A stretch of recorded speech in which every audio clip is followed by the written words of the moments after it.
আসসালামু আলাইকুম ভিউয়ার্স, আমি আরেকটি নতুন ভিডিও নিয়ে আপনাদের সামনে হাজির হলাম। এটা গলদা চিংড়ির পোনা, এটাকে পিস মাছ বলা হয়। এটা নদীর অরিজিনাল গলদা চিংড়ি। তাই যদি কোনো খামারি ভাই বোন এই গলদা চিংড়ি মাছ চাষ করতে চান তাহলে অবশ্যই আমাদের সঙ্গে যোগাযোগ করবেন। আমরা বাংলাদেশের সব জেলাতেই হোম ডেলিভারি করে থাকি। এই মাছটির সাইজ হলো 2 ইঞ্চি, 3 ইঞ্চি, 3.5 ইঞ্চি সাইজ।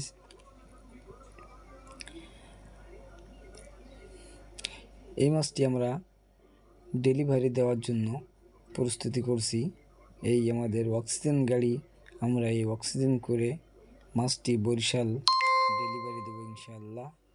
তাই যদি কোনো খামারি ভাই বোন আমাদের কাছ থেকে নিতে চান, এরকম ছোটো সাইজের মাছ নিলেও আমরা দিতে পারবো। এটা 1, 1.5, 2, 2.5 সাইজের মাছ। এরকম সাইজের মাছ আমাদের কাছে আছে। আমাদের কাছে আরও পাবেন কোরাল, পাইসা, খোরকুল্লা, ভাঙন, নদীর সব ধরনের মাছ আমাদের কাছে পাবেন। গলদা মাছ খুব সীমিত খাবার খায়, যেমন খুদের ভাত সিদ্ধ করে দেবেন, ফিট, অনেক খাবারই খায়।